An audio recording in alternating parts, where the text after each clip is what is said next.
આમ તો મહારાષ્ટ્રમાં ગણપતિ મહોત્સવનું વિશેષ મહત્ત્વ જોવા મળી રહ્યું છે અને મહારાષ્ટ્રમાં ગણપતિ મહોત્સવનું જે ગેલું છે એ પાલનપુર શહેરમાં છેલ્લા કેટલા વર્ષોથી જોવા મળી રહ્યું છે। આગામી ગણેશ ચતુર્થી આવી રહી છે, જેને લઈને ગણેશ ચતુર્થીની તૈયારીઓ પૂરજોશમાં ચાલી રહી છે। શ્રાવણ માસમાં શિવજીની આરાધના બાદ જન્માષ્ટમીમાં શ્રી કૃષ્ણની ભક્તિ બાદ હવે દાદાનું સ્થાપનાનો સમય આવી ગયો છે, ત્યારે ગણેશ ચતુર્થીને લઈને પાલનપુર શહેરના કોજી વિસ્તારમાં અલગ અલગ ગણપતિ દાદાની મૂર્તિઓ, જુદી જુદી મૂર્તિઓના સ્ટોલ લગાવવામાં આવ્યા છે। વેપારીઓ દ્વારા અલગ અલગ મૂર્તિઓ સ્ટોલની અંદર મૂકવામાં આવી છે। અલગ અલગ સિંહાસન પર વિઘ્નહર્તા બિરાજમાન છે।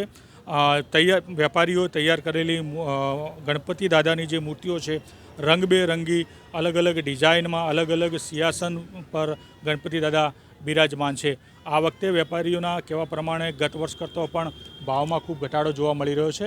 ખાસ કરીને મહત્ત્વની વાત એ છે કે આ વખતે ઇકો ફ્રેન્ડલી ગણપતિ દાદાની મૂર્તિને લોકો વધારે પસંદ કરી રહ્યા છે અને પર્યાવરણને બચાવવાને લઈને જે લોકોમાં જે લોક જાગૃતિ આવી રહી છે એ ખૂબ જ મહત્ત્વની છે।